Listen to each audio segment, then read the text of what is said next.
it is a balance between, checking and constructive criticism, as well as encouragement and support. And that balance, varies through time. Hello, you're watching Proactive. Joining me in the studio today are Shona Jemmett-Page. She's chairman of Cordiant Digital Infrastructure Limited. Also, we have Sean Hill, a director and chairman of the Audit Committee. Thank you both very much for coming in today. Thank you. So, Shona, let me start with you. What's your view of corporate governance and the impact it has on a business and also its shareholders? So, corporate governance is really the framework of checks and balances that ensures the smooth running of the company. It also effectively holds the executive, those that are running the company on a day-to-day basis, it holds that executive to account on behalf of the owners of the company, the shareholders and the other stakeholders. And it is a very important part of that framework is the independent board, of which I am chairman at Cordiant Digital Infrastructure. And I always think that corporate governance, it's a bit like a utility, a bit like your water or the electricity. So, I mean, you really don't notice it if it's all working. But when it goes wrong, it can be pretty disastrous. So I think it's a very, very important part of the smooth and effective running of a business. Sean, what do you see as the key tenets of corporate governance and how do you apply those to your role at Cord? I think it's really understanding the clear governance structure that we have in place, the responsibilities of the board, the responsibilities of the committee, and understanding how we best interact with the investment manager, who in our case are like the executive management. As chair of the audit committee, I think the most important part of the work that we do relates to governance of risks, identification and overseeing the risk management structure, and also particularly in our given the nature of our business, the governance around the valuation process, because we hold our investments at valuation. So it's really important that we have a good and robust process to make sure that the values of those are fair at each time we publish our results. Yeah. So Sean makes the point about finding and maintaining the balance between independence and supporting the investment manager.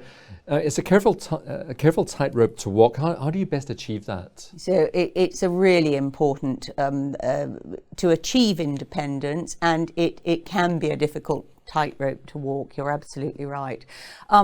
First of all, it's about having the right framework so that everyone knows what that framework is and where the red lines are. For example, what decisions need to come to the board for authorization before the management takes action. In the case of Cord, if they're going to buy something or make some major expenditure, that is authorized by the board before the manager takes action.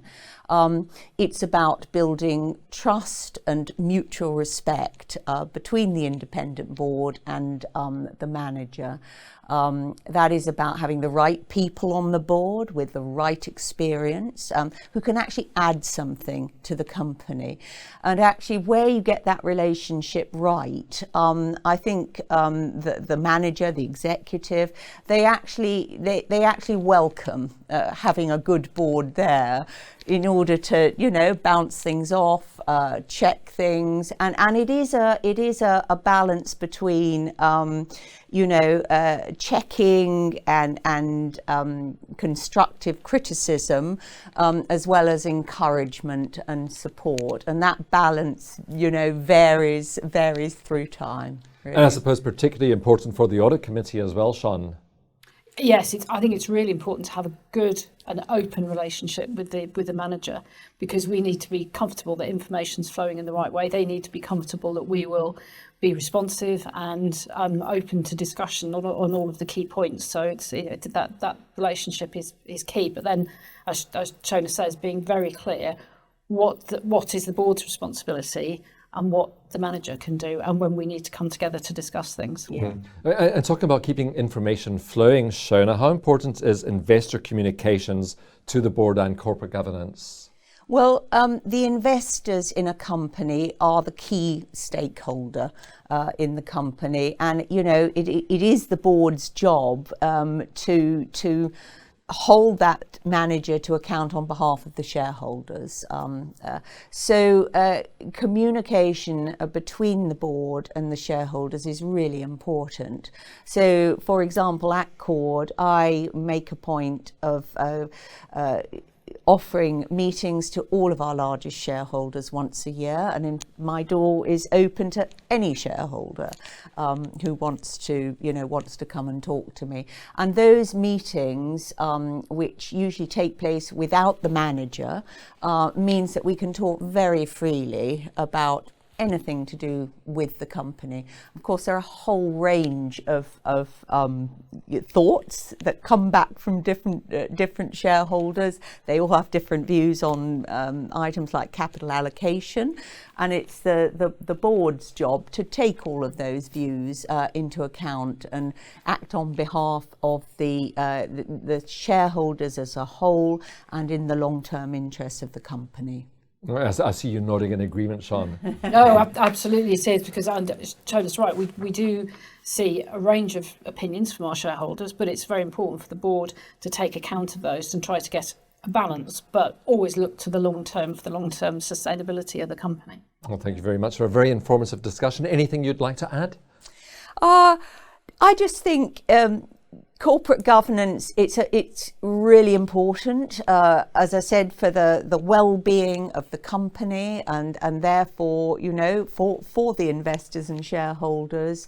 I think at Cordiant Digital Infrastructure, we're striking the right balance on that and getting it right. Well, thank you both very much for coming in to discuss this today. Okay, thank you.